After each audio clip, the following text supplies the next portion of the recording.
and welcome to our program, Where God Weeps, a program where we talk about the situation of the suffering church around the world. Today it is my very great privilege to welcome His Excellency Zbigņevs Stankevičs, the Archbishop of the capital city Riga, in one of the Central European countries, the Baltic countries, Latvia, which suffered for many years under communist persecution. We're going to be speaking about His Excellency's spiritual journey from yoga to Archbishop and the road in between.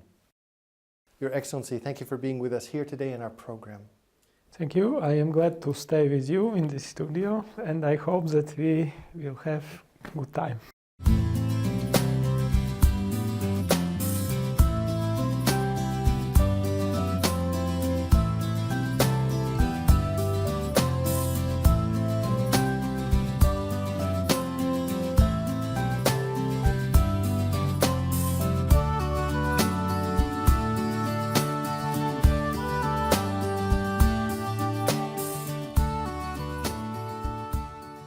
Your Excellency, your parents were Catholics under a very severe persecution under the communist period.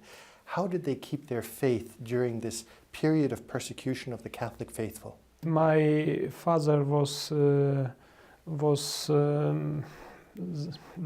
in sacristy and during the Holy Mass, and every day he participated in the Holy Mass, and my mother also was very active in this sense, and this practice of Christian faith through liturgy, through the Holy Mass, and through everyday prayers, it helped them to maintain faith and to transmit it for children. They were the example for you. Yes, in this sense, yes. But as a young person, you left the faith. You started to have difficulties with the faith.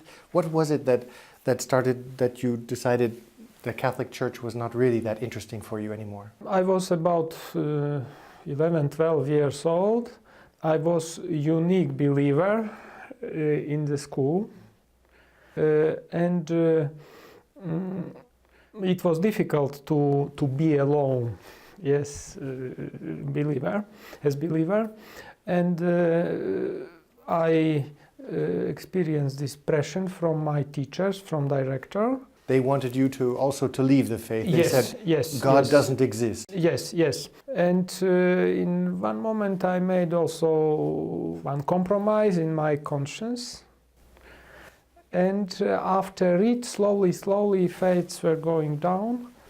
And really I lost my faith. And I told, no, Christian faith, it's not for me, it's just for old women.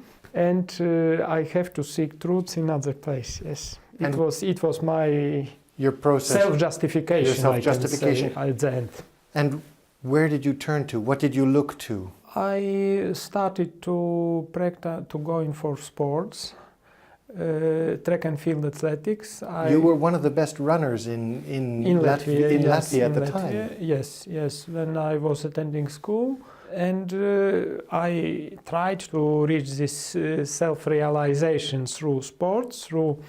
I read a lot of books.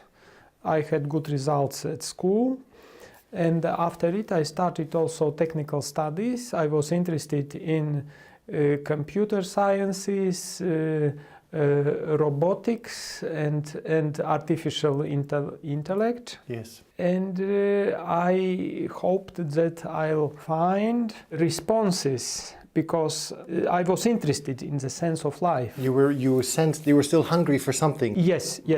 And I tried to reach this to arrive to this self-realization.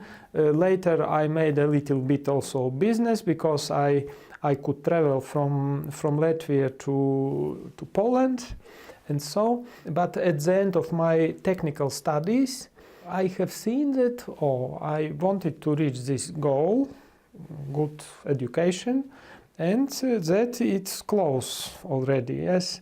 And what's further?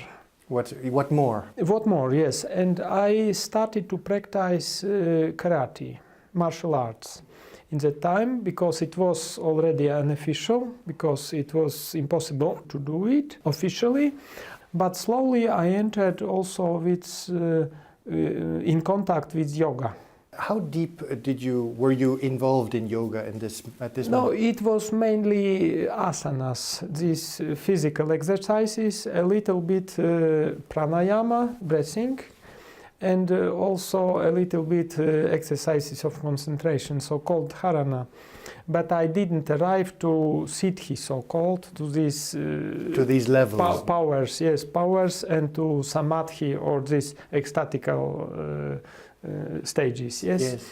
And after some years of this practice, one morning when I awakened, I understood inside that God exists. It was interesting that through yoga I arrived to this conviction that spiritual dimension of life exists, and that spiritual dimension inside a human being also exists. I can say it was gift also, this conviction that God exists, and I started to seek Him. I wanted to reach Him and to be united with Him.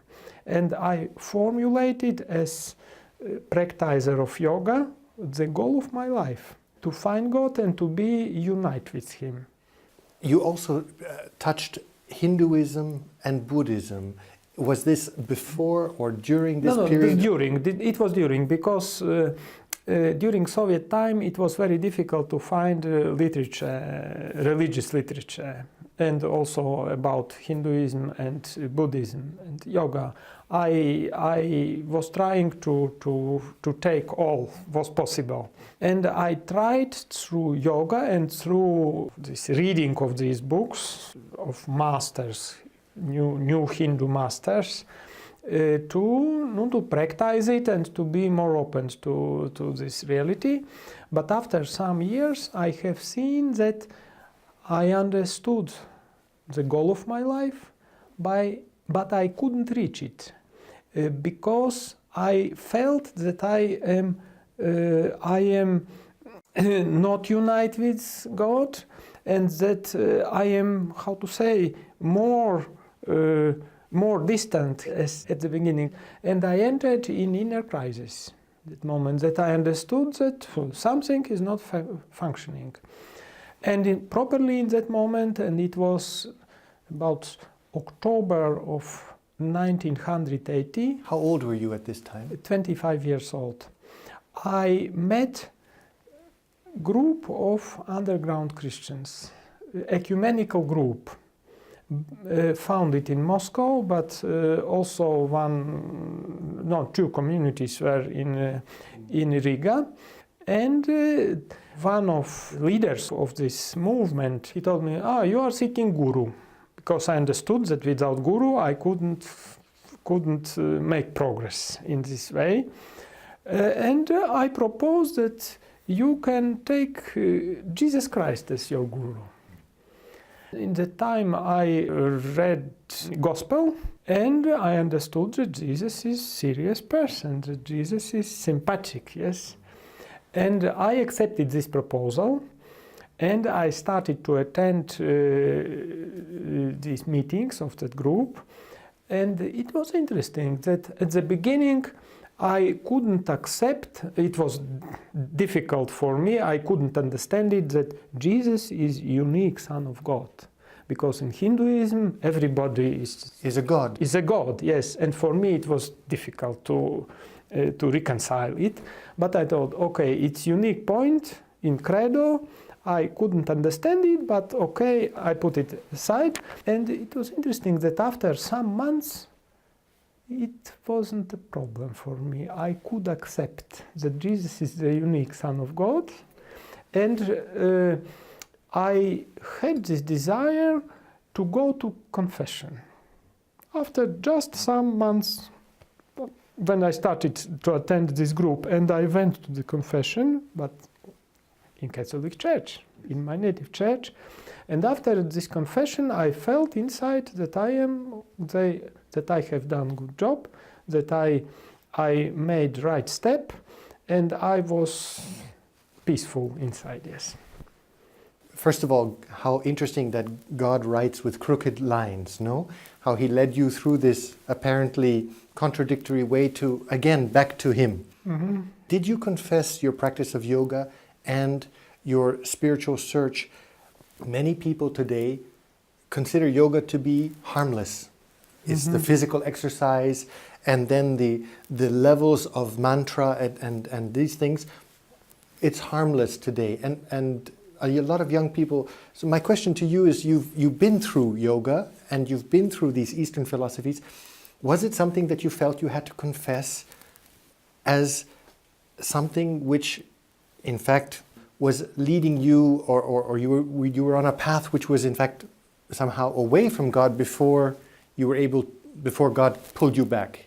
Do you understand No, I don't know if my question is clear. No, in that moment I didn't feel it like something harmful. I confessed my past sins, yes, and other things. But after it, slowly, I started to understand where is the danger of yoga too. I visited just once India. My colleagues from my studies in Rome. And I was so surprised when they told me, we have in our seminary, we have yoga. But it's possible to reconcile some steps of yoga. For example, if yoga like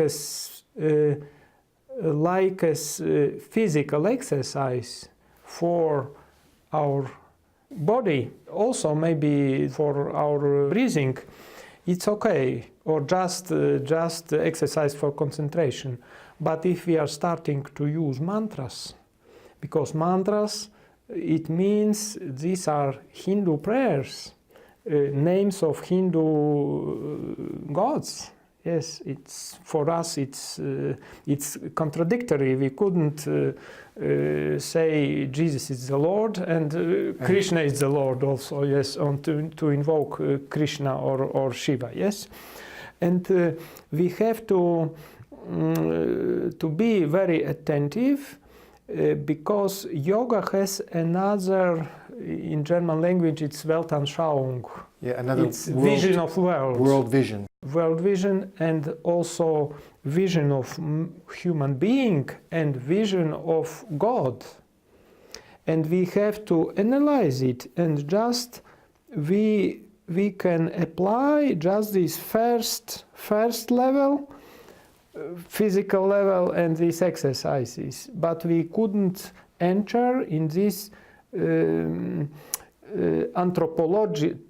theological and anthropological level, yes, because it's impossible to reconcile it with Christianity, and it's harmful. If we are doing these steps further, then we are in danger.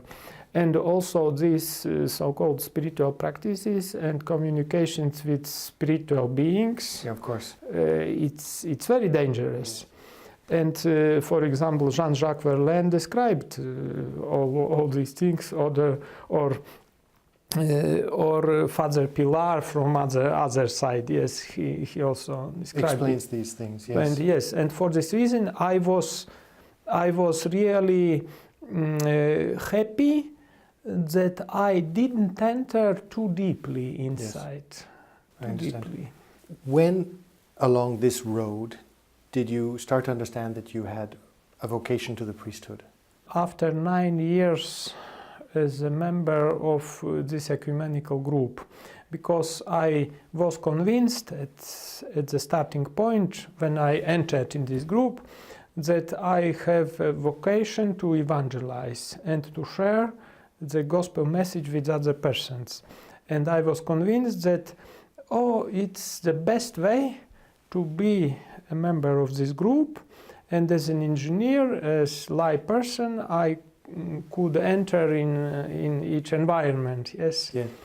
But after 9 years, and after perestroika, when a little bit more freedom we have had, and amnesty of my friends, imprisoned friends, yes, I have seen that something isn't functioning. and I felt as an engineer in my working place that maybe it's not for me for all life. Yes. Again, there must be something more. Yes, yes. And after 1 year, and that year was quite difficult for me because I was in darkness, I can say. I couldn't understand my identity. I couldn't understand my real vocation at the end, yes. And I prayed a lot. And after some months, I went to my spiritual director. He knew me from a boy. my childhood, yes. And I asked him, what do you think about my vocation? And in 3 minutes, he explained me, and all was clear. I felt so peaceful inside and also free that I was ready to take my Bible and to ask to the Lord, Lord, where I have to go.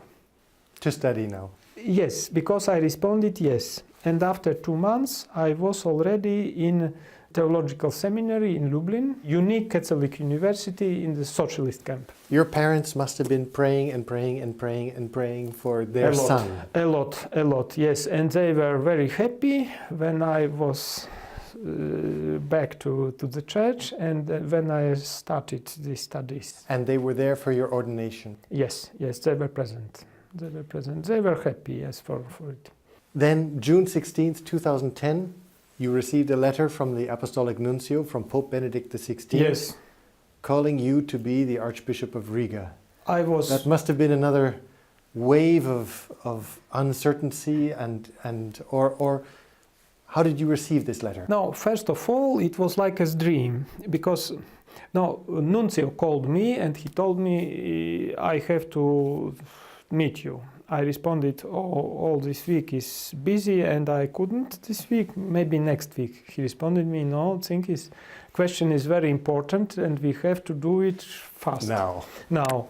2 days later, I went to Vilnius and he gave me 2 letters. He introduced me in chapel and he gave me these letters and he told me, you have to read it and to give response and to decide. I hadn't any idea what's inside. I opened the first, and it was like a dream that Pope Benedict appointed you the successor of the Archbishop of Riga, Jānis Pujats. So, it's like something unreal. It was shock at the beginning, and after it I started to ask what I have to do, what I have to deal with it. But there was tabernaculum, and I understood that I have to ask to the Lord what He is thinking about it. And I asked, is it coming from you? I didn't hear voice, but I had such insight, some thoughts, that do you believe that it's my answer to your prayers? Because during last year I was praying for good bishop. You were praying for a good bishop? Yes, because I understood that the Pope suggested to my predecessor to seek successor, yes. And I prayed for anointed bishop, yes. And this question was, do you believe that it's my answer? As they say. Surprise. And after it, but how I can understand that to be sure that really it's your response. And next thought, that do you believe that I am responding you through the Pope and through official authorities of the Church? And my response was, okay, I agree, I accept it. Nothing more to say. Yes. And here we are. Yes. Your Excellency, I would like to turn now a little bit about the situation of the Church in Latvia. If I understand correctly, Latvia has a population of about 2 million, of which 22% are Catholic. What are the challenges facing the Catholic Church in Latvia today? During Soviet time, all structures were destroyed. The church, just parishes, church, priest, and people. And we have this challenge to rebuild structures. My predecessor, during his time, more than 40 churches in Latvia were built. I have to, we need some more churches, but just some in my diocese. But the question is how to fulfill it with people. And we have to develop our educational structures. We have just one Catholic school. And my predecessor suggested me 5 years ago, almost 5 years ago, to close it because we have had debts and we couldn't maintain it. But I decided to keep it, and we are trying to develop it, but it's difficult. We have to organize in modern, good manner and to reconcile spiritual dimension with just intellectual and modern dimension. Yes, it's one challenge. I am trying to refound or renew the Faculty of Catholic Theology in our state university. Now we have just 2 institutes affiliated to Lateran Pontifical University, but we need also faculty, and I would like to make it ecumenical with different sections for different churches. And they agreed already. I visited leaders of these churches and they agreed to participate in this. Because of course Latvia, perhaps Latvia is, I think, almost, or Riga is 50% Russian, so there's a very strong... More. So there's almost 70%. Almost 70%, which means there's a very strong Orthodox presence in the capital. Their metropolitan agreed to collaborate, and we have one faculty of theology, but I'm calling it the science of religion, the faculty of religious sciences. Yes, because it's secular, it's not connected with any church, and next challenge to develop medias. Now we are starting Radio Maria, this worldwide project, in internet, only in internet. But 25 of March, I am planning to bless studio.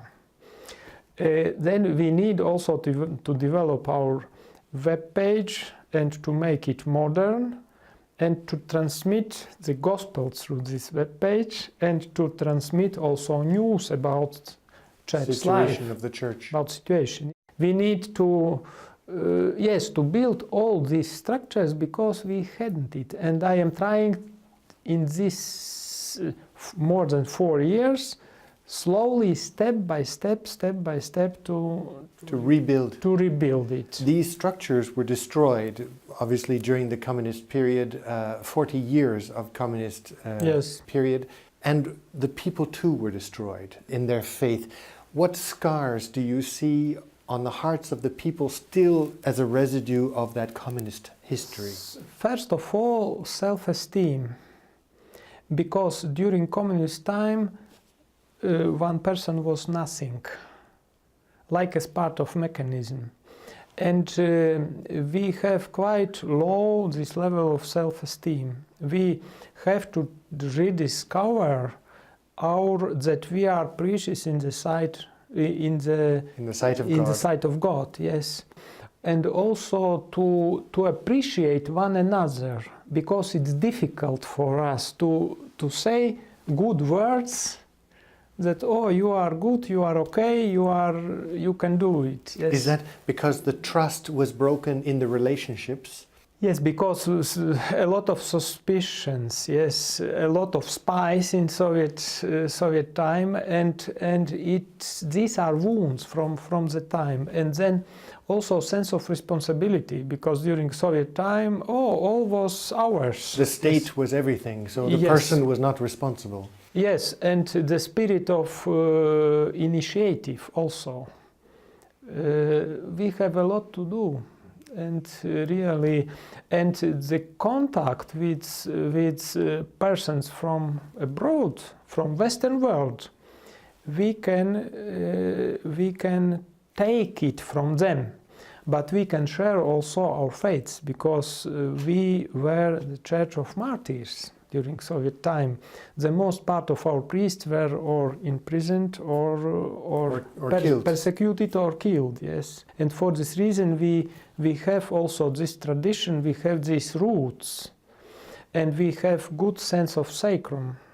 The sacred. The Sacred, yes. Sacred, for example, adoration or confession or rosary or pilgrimage. This is still deep in the soil. Yes.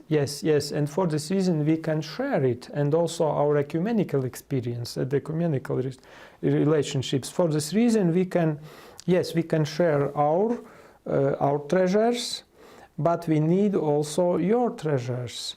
And we are the church of we are minority in Latvia. We haven't great resources, yes. And for this reason, without this collaboration and this help, we couldn't promote, we couldn't develop our local church, yes. Your Excellency, thank you very much for having been with us today in our program. Thank you very much. Bye. And thank you, ladies and gentlemen, for having been with us today in our program, Where God Weeps. And if you'd like to know more about the situation of Catholics in Latvia, or perhaps how you might be able to help the church there to get back on her feet, to rebuild the living stones, I would encourage you to look at the contact information at the end of this program. And we'll see you next week. Take care.